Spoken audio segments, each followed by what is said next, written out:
Welcome back to the Scrubbed In series, where we cut through the noise and get to the heart of what's truly shaping our world. I'm Tarek Resat, your friendly neighborhood surgeon, and today we're scrubbing in on a conversation that's desperately needed: the future of our health and the surprising disconnect at the core of conventional medicine. Think about it. You feel off. Maybe you're constantly fatigued, or your gut is rebelling, or your hormones are doing a dance you never signed up for. You go to the doctor, list your symptoms, and too often, the response is a prescription to manage those symptoms, or a shrug if the lab numbers are normal. But what if normal isn't actually optimal? What if your body is trying to tell you something far deeper? That's the chasm Dr. Tiffany Mullen, a physician herself, saw firsthand. She witnessed the frustration of both patients and practitioners, trapped in a system built for crisis, not for comprehensive, personalized well-being. Today, she's leading a charge to redefine healthcare, not just around symptoms, but around root causes, true vitality, and a patient-first philosophy that empowers you, the individual. She's the CEO of Vytal Health, a company challenging the very definition of what value in healthcare truly means. Get ready to hear a refreshing take on what it means to be truly healthy and why the current system often misses the mark. This isn't about just feeling better, it's about unlocking your own potential. And let's scrub in. Dr. Mullen, thank you for joining us today. Thank you for inviting me. I'm excited to be scrubbed in with you. Thank you very much. Now, Dr. Mullen, you have, if I may say, you've lived on both sides of the healthcare system. You've experienced it on both sides of the stethoscope, if I may say as well. What was the moment that you felt there is something fundamentally that needs to change in the form of delivery of care to our patients? Oh my gosh, I think it was a series of moments. Building on my childhood illness that I was diagnosed at a year and a half of age, an autoimmune condition called juvenile rheumatoid arthritis, now called juvenile idiopathic arthritis. So, I had a lifetime of experience as a patient. And sort of around the age of 22 or so, decided I wanted to go to medical school. I didn't always want to do that. I was an art history major undergrad and pivoted as a young adult, I think, when I finally sort of realized that I had some really great experiences as a patient to add to the conversation around what it would be to be a physician. So I was a non-traditional medical student, and pursued family medicine. I was at that sort of that place where it's the cut or not cut. I was definitely a not cut person. Definitely wanted to do the people side of things. I'm much more interested in people than I am sort of any topic in medicine. But through a sort of a series of post-residency jobs, most recently with a large healthcare organization where I was sort of starting to climb the leadership ladder. And I got to the point where I was finally in a position to be able to make some decisions about how care would be delivered. And I realized that there was no way that my model worked in that traditional health system. My model wanted patients to have a lot of time with doctors, wanted doctors to be able to have a lot of autonomy, and the whole care model of that in a sort of treadmill, hamster wheel, productivity, focus on fixing all the broken stuff and not really being preventative. It just didn't work. So in 2018, I left that job and started my own company. So that was I think the biggest moment in the whole series of those moments. So the desire to make a change is what kind of pivoted you to do this transition. Why do you feel that our present day healthcare system kind of doesn't provide patients what is expected, the enough duration, so to say, with the physician? I think the root cause of that is the third party in the room, which is the insurance industry, right? The insurance industry drives how the business operates in healthcare. And with that third party calling the shots in terms of deciding for you what you will charge, how you'll be reimbursed, when you'll be reimbursed, what you can do for patients a lot of the times, what you're able to prescribe, recommend. It's just a complete breakdown of the trusted physician patient bond that needs to exist in a healing relationship. And because of the fact that we have so little time, I mean, this is not new news, right? We know the average visit is 7 minutes, and I mean, I've had some ones shorter than that as a patient, which is hard to believe. Um, we just can't get anything done, and patients are complex, even when they're not particularly quote unquote complex sick patients. They're complex people with social structures and stress and relationship issues and all kinds of other things that influence their health. And we just don't have the time to unpack that in a 7 to 15 minute office time when the large healthcare company is also telling us that we have a checklist of things that we need to accomplish for them. So it's just a complete mismatch of values, in my opinion.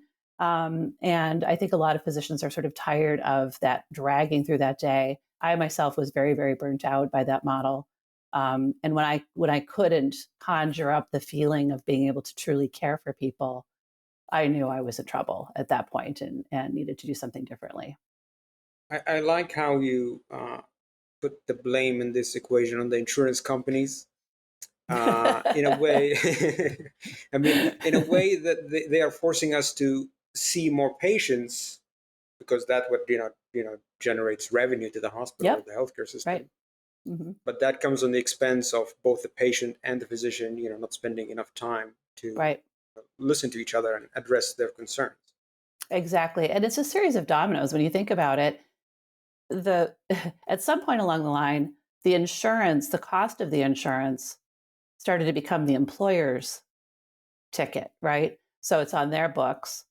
And I think that has been very costly to us as a country. Employers just simply can't afford to do things the way that they used to. So it has had really catastrophic effects across the board, I think, this insurance model. I believe that insurance should be available, obviously. Healthcare is tremendously expensive and we can't afford a lot of the things that it offers. But so much of what we pay for in the insurance model doesn't really make sense sort of on the primary care side of things. And to have more options for people, I think would be really great. I mean, I will touch base on the insurance point later because it's kind of integral part of your model, I think, Yeah. of vital health. But what would you say is the biggest disconnect nowadays between healthcare, especially for patients when they're trying to navigate, complex and chronic medical conditions, and the system in general? Hmm. It's hard to identify like what the biggest one is, right? Because there's so many places for disconnect, and I think it starts in the office between the physician and the patient. If the patient has very limited time and the physician is staring into a complicated abyss of an EMR, and there's a disconnect that's happening right then and there. I mean, I've had whole visits with physicians that never looked at me. They never Wow. made eye contact with me. They had their back turned to me the whole time. There was never physical touch. It just was a disconnect right out of the gate. And then the complexity of trying to navigate anything from just getting a simple blood draw, how is it paid for? What is it going to cost me? I'm not sure. How much will the insurance company, what's an ICD-10 code? Like if I wasn't a physician, all of this would be very, very, very difficult for me as a patient. Going to pharmacies, not understanding prior authorizations, not understanding copays. It's just a very, very complex system on the best of days for the simplest of conditions, a sinus infection or a UTI. You get a little bit more complicated than that, and we're talking about a patient really, really having to advocate for themselves strongly in order for something to get accomplished. So there's just a ton of disconnect. It's very messy. I don't Yeah, need to yeah. I tell you mean, that. It's very messy. yeah. I mean, we see that all the time. Unfortunately, like patients now, the connection between the physician and the patient is like more of a documentation, lab tests, imaging results, and the true essence of providing the comforting care from the physician to the patient is slowly fading away. I agree. I Unfortunately. agree. Yeah, I mean, that's medicine. Medicine is the care part. Medicine is your brain and the patient's brain coming together to create a solution. And that is squeezed by all this other stuff. And, something has to give. And so oftentimes it's the care goes out the window. And with it the medicine, and then we're just writing scripts and trying to get through the day. Yeah. So with that, I think, your personal journey and those disconnects areas that you've identified, uh, that leads us to Vital Health. Yeah. When you founded it, I think around 2018. 2018. Yep. I'm not a typical digital health founder. Mm-hmm. I'm a middle-aged woman. I'm not a 22-year-old. It's 22-year-old out at Stanford. I'm not a traditional tech founder. I'm in the Midwest, which is also atypical. So, yeah, it was a very strange time in life to do it, but it felt right at the time. So, What was it? Was it that? What motivated you to find it? Is it the areas that you've just mentioned, the disconnect between the mhm. patients, and why that timing in particular? Yeah, I think the timing for me was about getting some business chops and getting some digital health experience. So I was lucky enough in my last couple of years at the large healthcare organization that I was working for to get involved in their early innovation efforts and start getting experience with how do you ideate a business, how do you actually launch it, how do you build a financial pro forma, how do you understand, how to move that business forward, get funding, that kind of stuff. And so I was able to take advantage of the fact that I had sort of cloud cover for a couple of years where I could learn these things. This is obviously not information that is taught in medical school. And once I started to get into that, I launched a project, sort of a little intra company startup that was really successful in terms of its outcomes.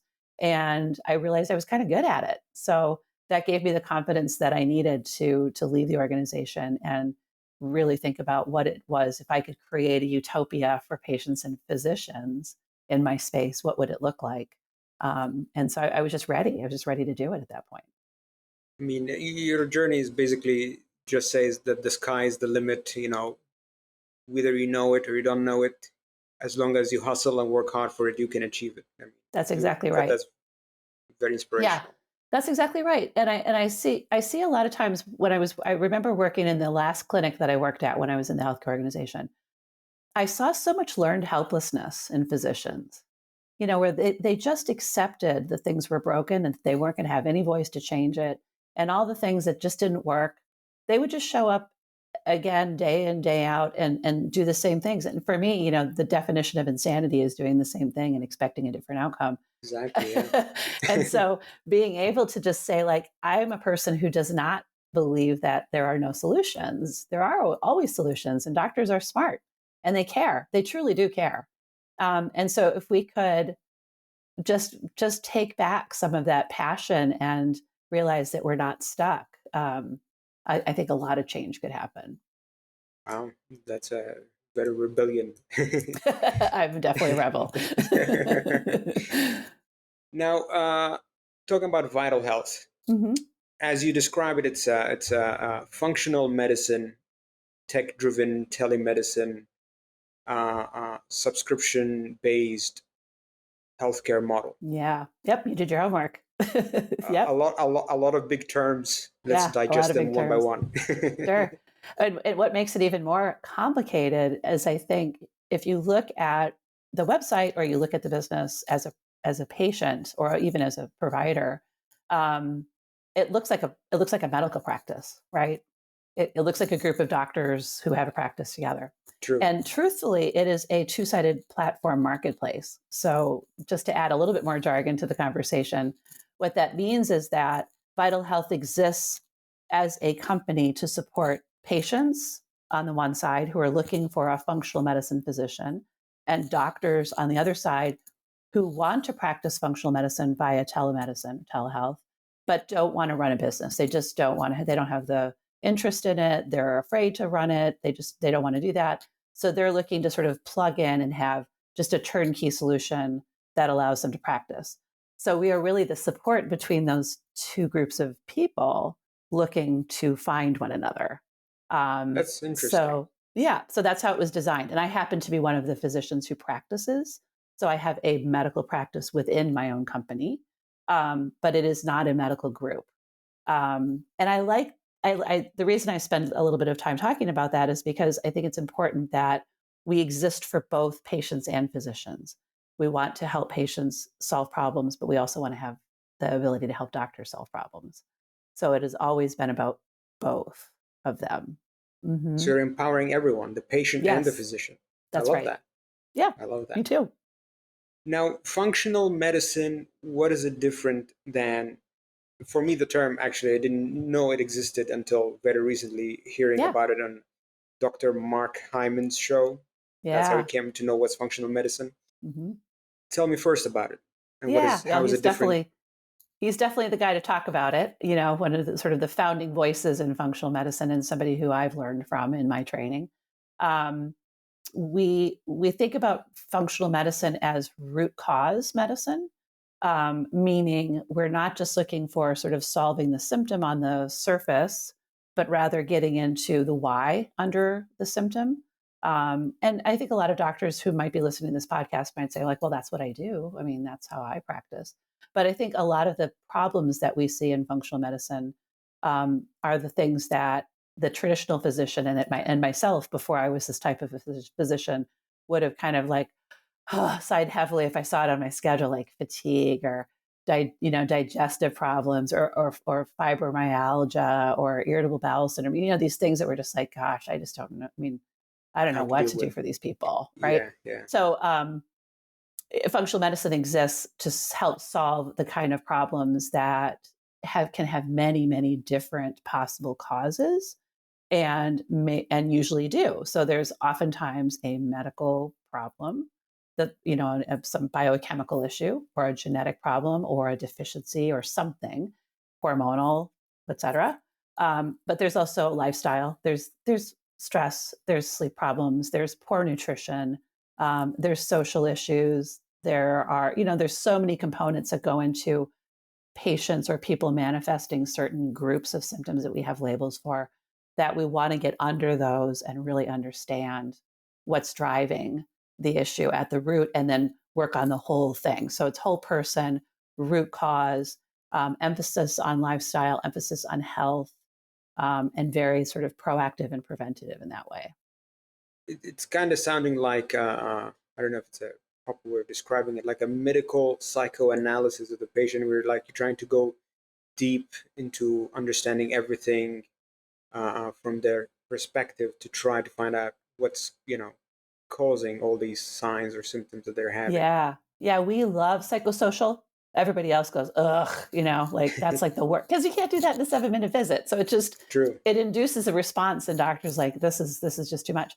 But yeah, we love psychosocial. We love understanding people's family structures. When we take histories, we go all the way back to birth history to try to understand, what do you know about your birth? Were you breastfed? Were you preterm? Did you have issues? And then sort of stressors and functions along a timeline is kind of how we unpack things, and then understand what may be the instigators and mitigators and things that happen to a person. A gut infection that happened 10 years ago when they were traveling. Okay, there's something. So just trying to build a story of a patient in all the little inputs and some big inputs that may be contributing to where that person is now. We are very curious. Functional medicine doctors are deeply curious people.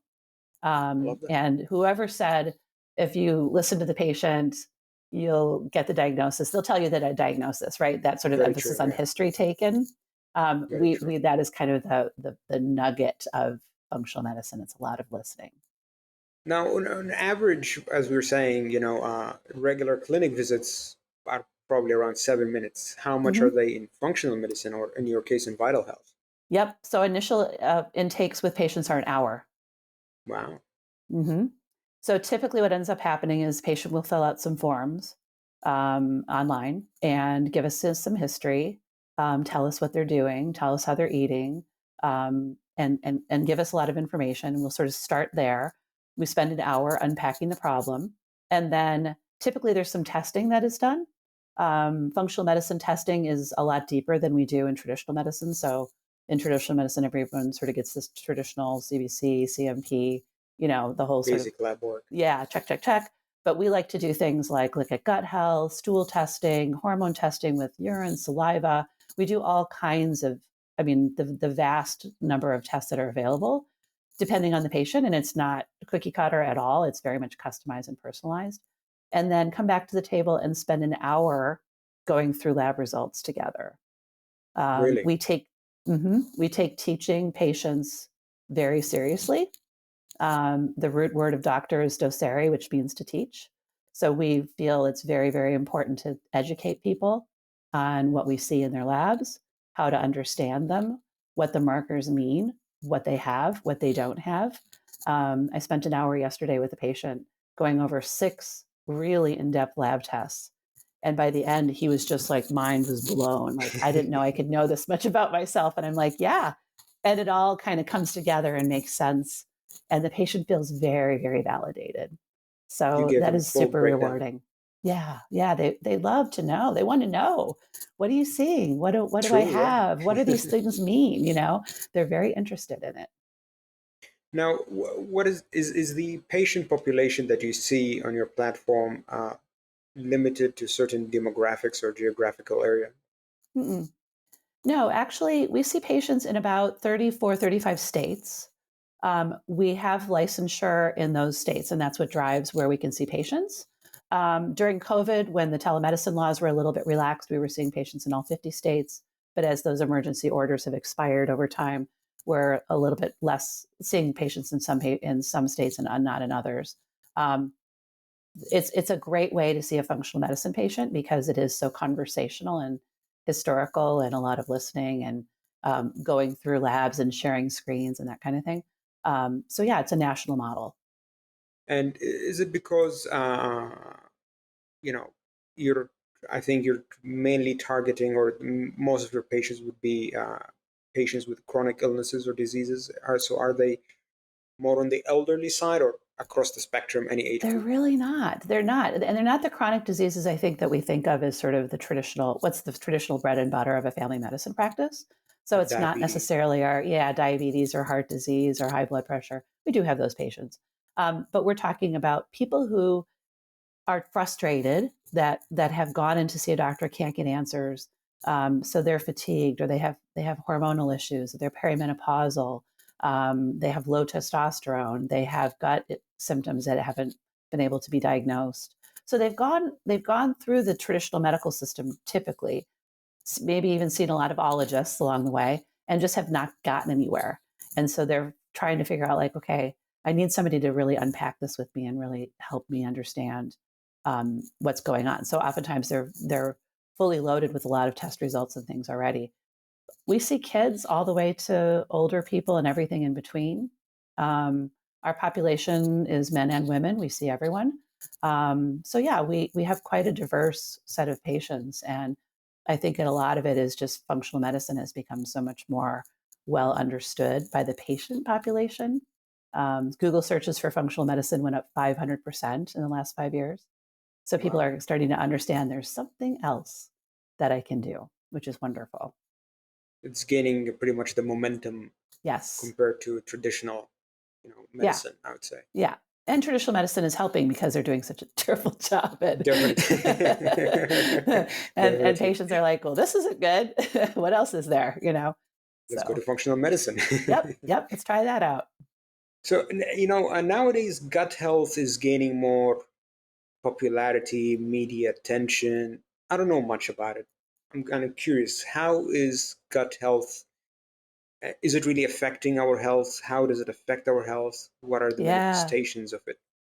It's a great. I love gut health. So you're going to probably be sorry you asked me that question, but it is the centerpiece, I think, to what we do in functional medicine. Okay, Um, our food quality has really gone down in the United States, right. and that's the best of us who can actually access really decent food that actually can get fruits and vegetables. There's Unfortunately, many, many, many yeah. people in this country who can't. Um, but even in the best of circumstances, our food quality has gone down. So we're really looking at poorer nutritional bang for the buck. So there's that. There's a lot of medicines that people take regularly that affect the gut. People take Prilosec and PPIs and repetitive courses of antibiotics, and those can have really significant impacts on the gut. And we're understanding a lot more about how the microbiome, or the normal flora of the GI tract, definitely directly and indirectly impacts the human life. There's more DNA from the bacteria of the microbiome than there is our own DNA in our Cells, yeah. bodies. And it's just an amazing sort of new, and it's actually, there's a human microbiome project going on trying to understand what is a normal microbiome, sort of like the human genome project that went on a couple decades ago. Not quite finished, but working on it. So there's all these areas that we're beginning to understand. 70 to 80% of our immune system is in our gut.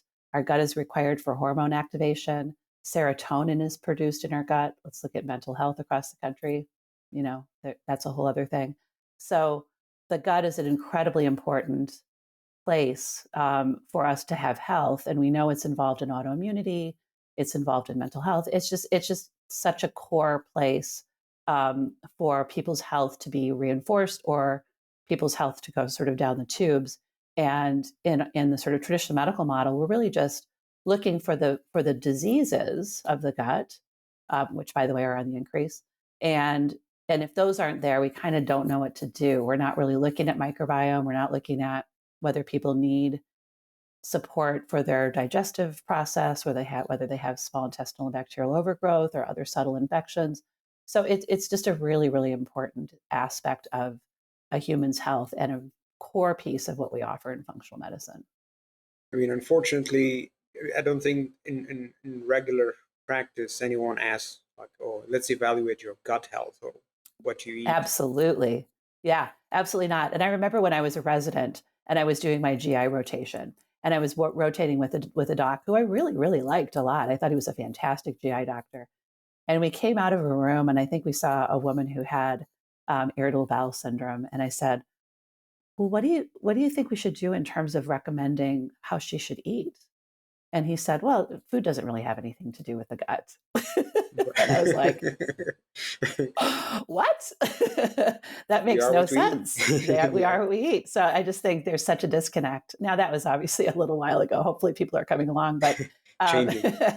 yeah, but it was a wake up call. It's like, no, that doesn't make any sense at all. So other than celiac disease or food allergies, there really wasn't that connection in the traditional medical model around what a food could do to a person in terms of reinforcing health or causing symptoms. And now the other arm of Vital Health is the telemedicine component Mhm. of it. So you're purely a telemedicine platform. Correct. We only have done telemedicine since 2018, so that's how we launched. In the Midwest, it was a little bit of a like head scratcher for a lot of people. And then this thing came along in 2020 called COVID, and suddenly everyone understood how to use telemedicine. So that was kind of helpful to sort of move the conversation along. It was not helpful in any Exactly. other, every other way, but it was good for telehealth. So, as I mentioned earlier, functional medicine is such a conversational practice. It's a really strong in the listening and history, looking at labs. The physical exam piece is not as important. It's not that it's not a part of it, but I realized when I was still in clinic and doing functional medicine that patients were driving sometimes 2, 3 hours to see me because Oh, wow. I was only one of the few functional medicine doctors in the area, and I would realize after they drove all that way that there really wasn't anything that they needed to be in the room with me for. So that's not to say that we don't tell people that they should have certain things examined or offer orders for radiological exams, ultrasounds, things like that if we need to, but it is such a conversational specialty that it works really well for telehealth. And I love the sort of house call, modern day health house call nature of the I way that we know. practice. It's So pretty it really cool. gives you the ability to take your time talking to the patient without having the patients need to think about or worry about the travel, the back and forth Yeah, going to this yeah, hospital or the clinic. yeah. That's it's hard to navigate for a lot of people, sort of depending on where they live. And there's lots of places in the country that there just simply is not enough healthcare, let alone functional medicine. So we can penetrate certain rural areas and other areas where there just isn't enough healthcare, and particularly not an availability of functional medicine. So that's really nice. And then also just to be able to make it easier for people, like you said, not having to drive and park and find a babysitter and deal with weather challenges and things like that. So it's kind of an ideal way to do this. I mean, an additional interesting fact: patient travel to and from clinics and hospitals contributes to about 14% of the carbon footprint of the healthcare industry. So, There you go. There so you you're go. saving the planet as well. Hey, all right. I like that stat. Thank you for sharing that. Of course. Now, the third thing is your subscription model, which is quite interesting and unique and different from. I mean, in a way, your healthcare is draws some comparisons to value-based care, but hmm here we're bypassing the insurance companies, hmm which there's benefits to that for both the patient and the physician, I'm guessing. So many benefits. And everyone would say Tell like, me. "Oh, it's for the physician's benefit," right? But truly, we are operating a lot less expensive across the board. So what we know to be true is that the majority of people who have commercial health insurance, i.e., not Medicaid, not state-based care, have a high deductible health plan. They are spending their first X thousands of dollars out of pocket before their insurance kicks in. And in a model where they get a 7-minute visit and a $400 bill that they pay for because their deductible hasn't been met, the value prop just isn't there, right? They can't understand, like, I'm not getting better. I just paid $400. I went and had labs. Those were $1,200. I didn't know that they were going to be $1,200.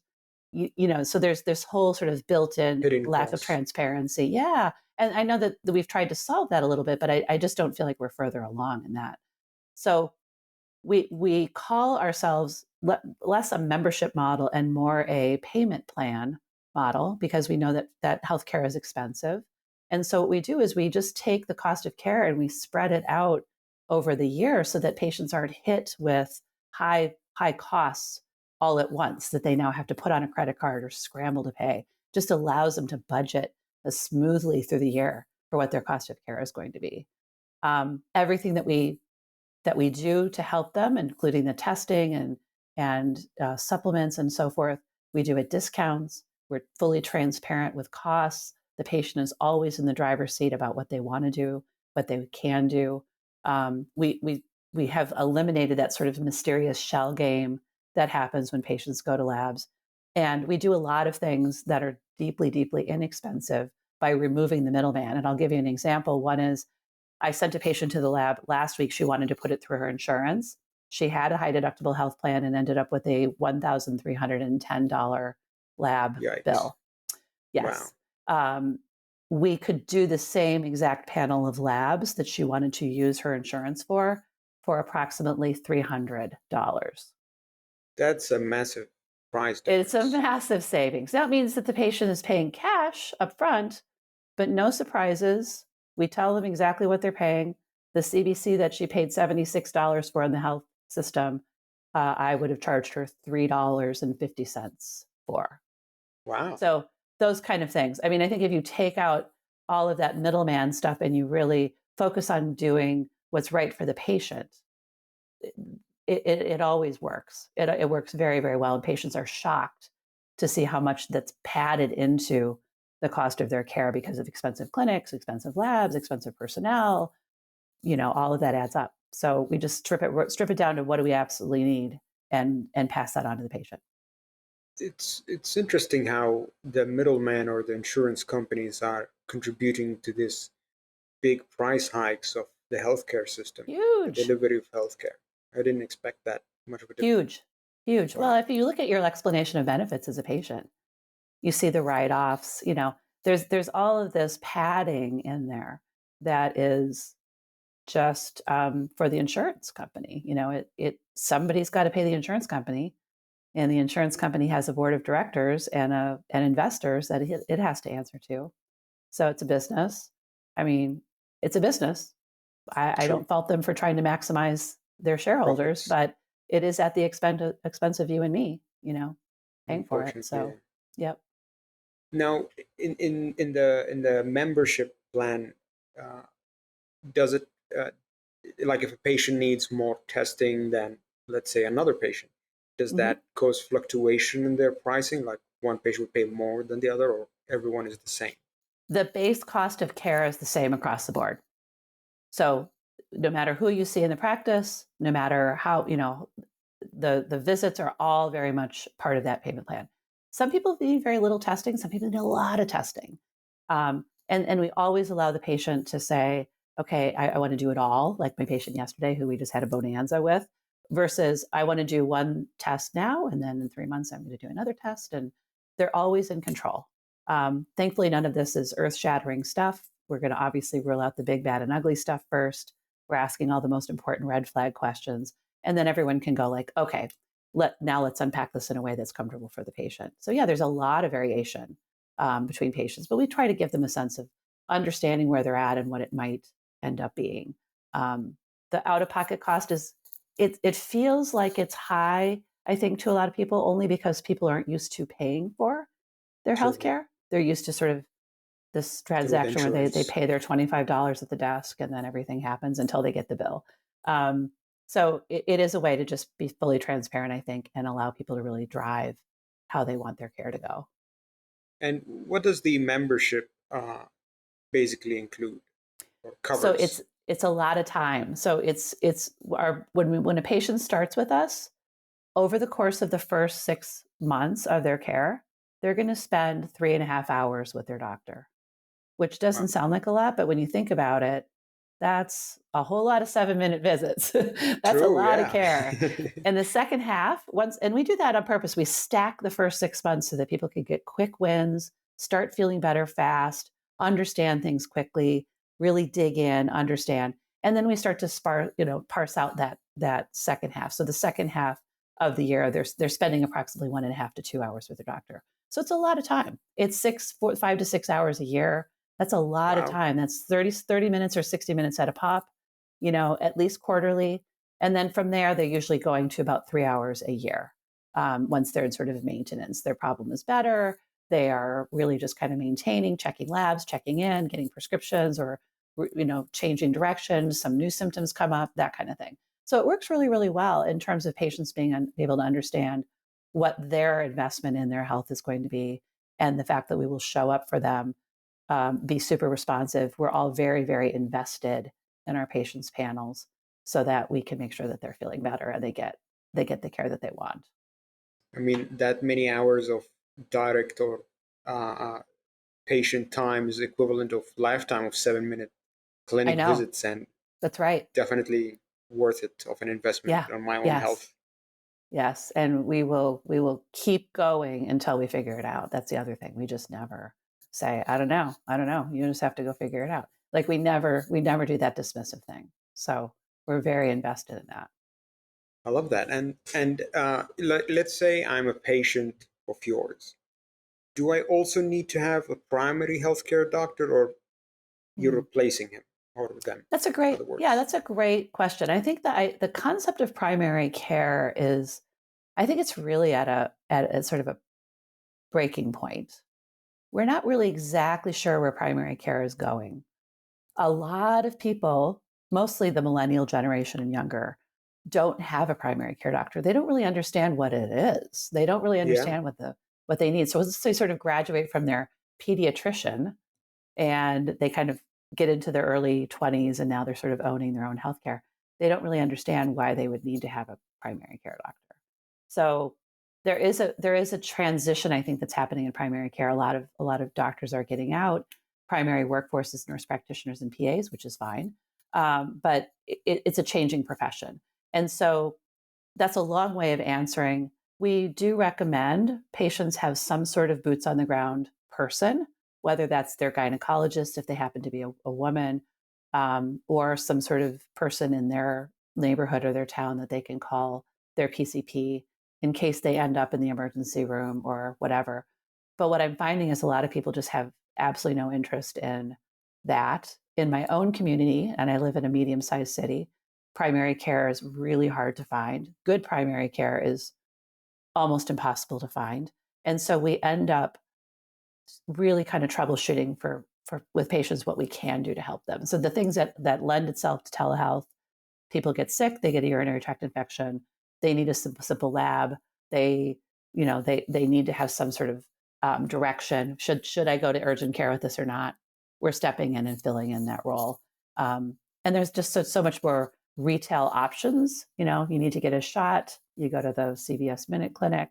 I mean, there's just a lot of a lot of options out there for patients to kind of get what they need without having to have a primary care doctor per se. So, Speaking of difficulty in accessing primary healthcare, I don't know if you've read this the other day. The 96-year-old lady in Canada who wrote in an article in a newspaper looking for a primary care physician, and time is of essence. yes, yes, it's like the old part of the newspaper that was like finding a partner, or like a Right. date, like a dating app or something. I mean, that's pretty sad that she had to Unfortunately, do yeah, that. that's Yes, terrible. I know, 2025, we can't I find a doctor. know. I mean, I'm a little scared for us, to be honest. I feel like we obviously have a physician shortage already, but doctors are not encouraged to go into primary care. It's a low paying specialty. It's going to have to become a point of reckoning within this country, and we're going to have some hard conversations about what is the value of primary care. True, Um, yeah. so yeah, I don't know. I hope that I'm always mentally capable of making my own decisions. So I don't have to lean on somebody else too much. I mean, especially like nowadays, where with all the agencies' budget cuts, especially like I was reading the other day, that the CDC will have many of its core components eliminated or ended, and Yeah. especially like here in the U.S., where we have a big prevalence of chronic diseases, that Uh, despite our big budgets for dealing with them, we're not making much progress. it is a disaster in the making. It is. It's scary, what's happening. So that's a whole other podcast. That's another conversation. Exactly. Now, from your experience in the functional world of medicine, and Mhm. is the other non-functional called allopathic? Am I saying it? Is this the proper term? Yeah. So actually, allopathic refers to physicians who have an MD designation. There's also osteopathic, which I am. I'm a DO. And there are naturopathic physicians who train in the ND, N is in Nancy, ND model. And there are chiropractic physicians who True. obviously are chiropractors. So there's this very large umbrella of physicians. And I would say functional medicine is the umbrella over those of us who are practicing more lifestyle, holistically, problem focused, root cause, that aren't in the surgical specialties, the emergency room, et cetera. But osteopathic and allopathic physicians exist in all the specialties in every healthcare system. Now, have you, from your experience all over the years, have you seen or felt uh, the difference in the outcomes of the patients uh, compared to the traditional healthcare model, and being involved in a functional Mm. healthcare system? Yeah. Yes, we see tons of really just great outcomes. We track our outcomes, obviously. We see 60-70% of patients within the first year have their symptoms eliminated. We see people, one of the main tools that we use to track patients is the multi-symptom questionnaire, which is a research-based multi-symptom, meaning in different areas. Patients subjectively scores how they're feeling, and then we repeat that throughout the time with us, and we see massive reductions in symptom burden. I mean, some of these patients are coming in with significant symptoms in multiple categories, neurological, mental health, GI, musculoskeletal, just to name a few. And so reduction in those symptoms by intervening at the root cause and really solving the issue for the patients. Um, you know, unexplained infertility patients who become pregnant, and nobody knows why, except we figured out what was going on. So yeah, we just see a lot of really, really great outcomes that we don't see in traditional medicine. And the other reason is because we see the patients regularly. One of the things that I always lamented when I was in primary care was I'd see a patient and then I really wouldn't think about him again until they came back or another lab came across my desk. But otherwise, I wasn't really thinking about them. What we're doing in functional medicine with the Vytal Health model, particularly, is proactively managing the patient's care and staying with them, nudging them forward, keeping them engaged, communicating with them regularly. Because that's when the stuff happens. It's not in the office, it's not during the telehealth visit. It's when they're living their life that their symptoms are going on, things happen. So we want to hear from them during those times and intervene when they're falling off the wagon or something terrible is happening. So I think that's a key success piece as well. You're really creating a real sense or essence of continuity of care and a Yes, patient-physician relationship. that's right. I Yep, love that. me too. And another thing you've spoken about and addressed is the physician burnout. How does the Vital Health model offer uh, a fulfilling and a sustainable practice for Mm. functional medicine doctors? Yeah. So functional medicine doctors who practice within Vital Health are their own bosses. They all have their own entities, their own business entities, and they decide what hours they want to work, when they want to be there, when they don't want to be there, how they want to practice with their patients, what kind of patients they want to see. So having complete autonomy and control over their situation allows them to say, okay, I can balance my life. I can be there at the end of the school day when my children come home, help them with their homework, and then maybe jump back on the platform for another couple of hours and see patients when it works for them in their situation. So it just really allows physicians to have control. And I think that's the piece that's missing. It's so often it's the company that you're working for telling you which days you'll practice, telling you which hours you'll see patients, giving you zero flexibility around when you need to leave or what things you need to show up for outside of work. And that's just the recipe for burnout. I mean, that's where people start to crash and burn. They just don't have any compassion left when they are told those kind of like given those parameters and basically said like, this is it. This is what you're going to do. So they have the total flexibility and freedom in creating their work lifestyle, let's say. That's exactly right. They can see as many patients as they want.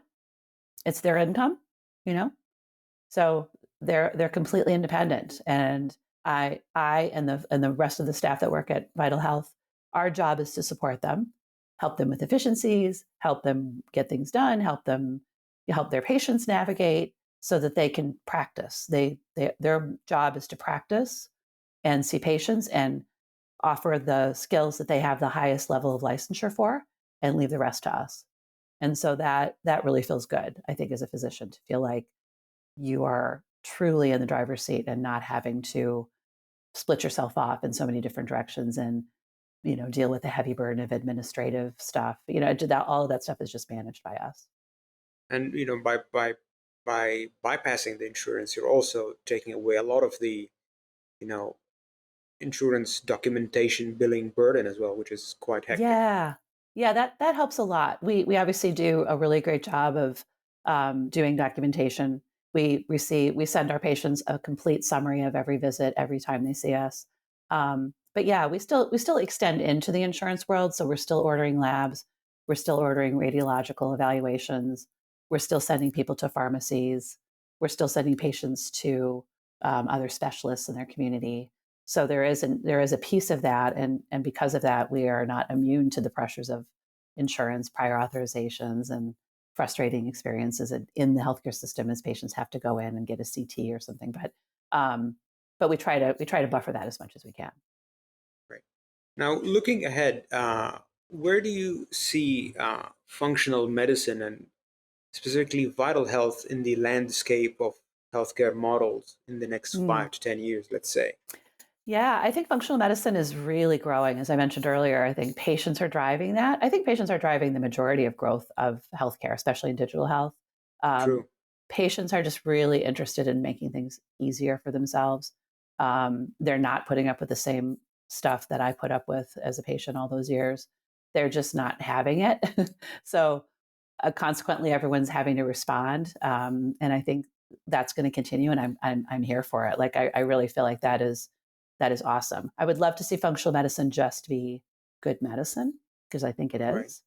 Um, so I think the brightest minds are going this direction, sort of leading the charge. But I do hope that at some point, all physicians become actually educated on nutrition and sleep and stress, learn how to responsibly manage, and recommend a repertoire of options instead of just prescriptions.